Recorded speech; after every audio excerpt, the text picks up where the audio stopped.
मतदानाच्या दिवशी मॉकपोल झाल्यानंतर सीयू मशीन ही सील केली जाते। या ठिकाणी सीयू मशीनच्या सीलिंगची प्रक्रिया आपण पाहणार आहोत। हे जे मशीन आहे याच्यामध्ये एक सीयू आणि त्याला दोन बीयू जोडलेले आहेत आणि दोन बीयूवर तीन मतपत्रिका आहेत। या मशीनचं मतदानाच्या दिवशी मॉकपोल झालेला आहे आणि सीयू मधील डाटा हा क्लिअर केलेला आहे, म्हणजेच या सीयू मध्ये शून्य मते आहेत। आपण एकदा ही मशीन चालू करून पाहणार आहोत की याच्यामध्ये शून्य मते आहेत का। आता ही मशीन चालू करतोय, त्याच्यामध्ये आपण जे डिस्प्ले दिसणार आहेत ते डिस्प्ले आपण या ठिकाणी पाहणार आहोत। याच्यामध्ये जो डिस्प्ले आहे तो पहिला डिस्प्ले स्टेट इलेक्शन कमिशनचा असेल, नंतर डेट, टाइम, त्यानंतर त्या मशीनचा सिरियल क्रमांक आणि या मशीनमध्ये असणाऱ्या मेमरी कार्डचा नंबर असेल। त्यानंतर हे मशीन कोणत्या वॉर्डचा आहे आणि कितव्या केंद्राचा आहे हा क्रमांक या ठिकाणी दिसेल। त्यानंतर या मशीनला किती मतपत्रिका आहेत, म्हणजे या ठिकाणी 3 मतपत्रिका आहेत हे या ठिकाणी दिसेल। आणि त्यानंतर पहिल्या बॅलेटवर 6 कॅन्डिडेट मधून एक कॅन्डिडेट निवडायचा आहे, म्हणून कॅन्डिडेट 6 सीट 1 हा मेसेज येईल। दुसऱ्या मतपत्रिकेवर 5 कॅन्डिडेट आहेत आणि 5 कॅन्डिडेट मधनं एक कॅन्डिडेट निवडायचं, म्हणून बॅलेट 2 त्याच्यामध्ये कॅन्डिडेट 5 आणि सीट 1 असे मेसेज येतील।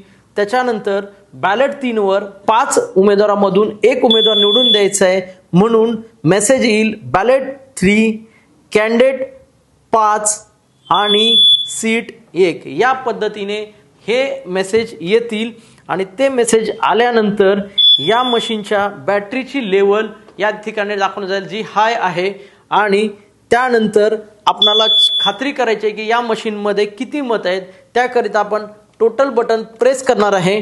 टोटल बटन प्रेस केल्यानंतर पुन्हा बॅटरीची लेवल येईल आणि बॅटरीची लेवल आल्यानंतर त्या ठिकाणी या मशीन त्यावेळेस दिनांक आणि वेळ येईल आणि त्यानंतर या मशीनमध्ये किती बॅलेट आहेत ते या ठिकाणी येईल। नंबर ऑफ बॅलेट 3 आहेत आपल्याकडे, म्हणजे 3 मतपत्रिका आहेत आणि त्याच्यानंतर याच्यामध्ये शून्य मते आहेत हा या ठिकाणी डिस्प्ले होईल, म्हणजेच या मशीनची CRC करण्यात आलेली आहे। म्हणजेच हे मशीन आपल्याला सीलिंगसाठी रेडी आहे। त्याकरिता आपण हे युनिट प्रथमतः बंद करणार आहोत। सीयू त्या पद्धतीने सीयू बंद करण्यात आलेले आहे। आता आपल्याला सीलिंगसाठी जे साहित्य लागणार आहे ते साहित्य, त्याच्यामध्ये 4 वेगवेगळे असे हे गुलाबी पेपर सील आहे, त्याच्यानंतर हे ABCD स्ट्रिप सील आहे, हे स्पेशल टॅग आहे आणि हे ॲड्रेस टॅग आहे।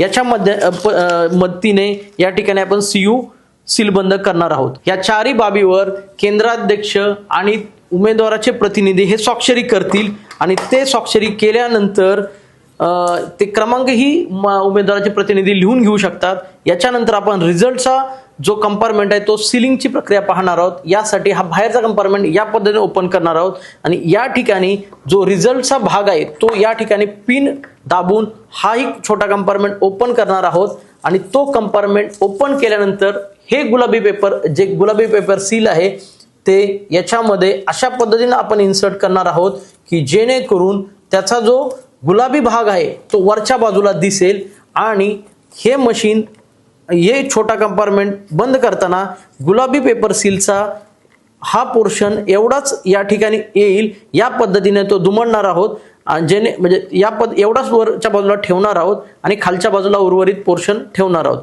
या पद्धतीने हे गुलाबी पेपर सील इन्सर्ट केल्यानंतर रिझल्टचा छोटा कंपार्टमेंट आपण बंद करणार आहोत आणि तो या स्पेशल टॅगच्या साहाय्याने सील बंद करणार आहोत। या पद्धतीने स्पेशल टॅगला च्या दोरा या पद्धतीने बांधून त्या ठिकाणी एक गाठ बांधणार आहोत आणि त्यानंतर स्पेशल टॅग या पद्धतीने वरच्या बाजूला सील करणार आहोत की जेणेकरून हा जो खुबणीचा भाग आहे तो बटनाच्या बाजूला जाईल। या पद्धतीने हे स्पेशल टॅग सील करणार आहोत। हे स्पेशल टॅग सील करताना जो दोरा आहे तो थोडासा लूज बांधणार आहोत, म्हणजे स्पेशल टॅग मधील जो हा पोर्शन आहे तो क्लोज बटनाच्या भोवती आपल्याला व्यवस्थित बसवता येऊ शकेल। या पद्धतीने 2 गाठी बांधून हे स्पेशल टॅग या ठिकाणी आपण सील करतोय। यासाठी पितळी सील, लाख आणि हा कार्ड बोर्ड घेणार आहोत, ज्याच्या साहाय्याने ही जी गाठ बांधले ती आपण सील करणार आहे। याच्यामध्ये सुरुवातीला जो दोरा अतिरिक्त झालाय तो आपण कट करू शकतो आणि हा कट दोरा केल्यानंतर या ठिकाणी या सीलच्या माध्यमातून हे सील करणार आहोत आणि ते सील केल्यानंतर या ठिकाणी हे स्पेशल टॅग क्लोज बटनाच्या भोवती अशा पद्धतीने बसवण्यात येईल।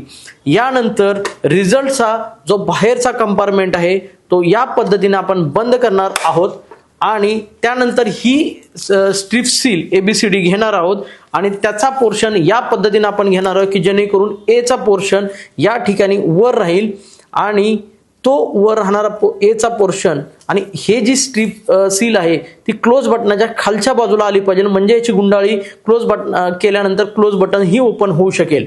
याच्यामध्ये A चा जो चिटकवलेला पोर्शन आहे तो या ठिकाणी ओपन केलेला आहे आणि त्याच्यावर या पद्धतीने गुलाबी पोर्शनचा जो खालचा भाग आहे तो आपण चिटकवणार आहोत। अतिरिक्त भाग या ठिकाणी या पद्धतीने दुमडणार आहोत की ज्यांच्यामुळे गुलाबी पेपर सील व्यवस्थित सील होऊ शकेल।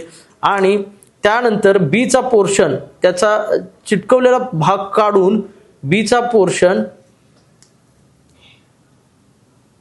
अशा पद्धतीने आपण या गुलाबी पेपर सीलवर चिटकवणार आहोत की C चा पोर्शन आपला वर दिसेल आणि C चा पोर्शन वर दिसल्यानंतर आपण C ची जो चिटकवलेला भाग आहे तो आपण या ठिकाणी काढणार आहोत आणि तो चिटकवलेला भाग काढल्यानंतर जो गुलाबी पेपर सीलचा वरची बाजू आहे ती त्या C वर आपण अशा पद्धतीने चिटकवणार आहोत। ती चिटकवल्यानंतर हे जे ABCD स्ट्रिप सील आहे त्याची गुंडाळी पूर्ण CU च्या भोवती करून त्याचा D चा भाग हा या पूर्ण याच्यावर आणणार आहोत आणि D चा चिटकवलेला भाग काढून पुन्हा आपण D चा जो भाग आहे तो या गुलाबी पेपर सीलवर अशा पद्धतीने चिटकवणार आहोत जेणेकरून या ठिकाणी गुलाबी पेपर सीलचा क्रमांक असेल, ABCD स्ट्रिप सीलचा क्रमांक असेल, हे दोन्ही स्पष्टपणे दिसतील। आणि त्यानंतर या ठिकाणी ॲड्रेस टॅग, त्यानंतर आपण हे ॲड्रेस टॅग आपण दोऱ्याच्या साहाय्याने या ठिकाणी सील करणार आहोत की जेणेकरून हा रिझल्टचा पूर्ण कंपार्टमेंटचा सेक्शन सीलबंद होईल आणि तो ओपन करता येऊ शकणार नाही। फक्त क्लोज बटन या बटनाच्या ओपन केल्यानंतर ही कॅप ओपन केल्यानंतर ओपन होईल आणि मतदान संपल्यानंतर क्लोज बटन दाबून आपल्याला मतदान प्रक्रिया क्लोज करता येईल। या पद्धतीने हे मशीन सीलबंद झालेलं आहे आणि मतदानासाठी सज्ज झालेलं आहे। याच्यामध्ये हे CU चं मशीन तिसऱ्या मतदान अधिकाऱ्याकडे असेल तर या 2 BU या मतदान कक्षामध्ये असेल आणि हे तिन्ही युनिट मतदान करण्यासाठी सज्ज झालेले असतील।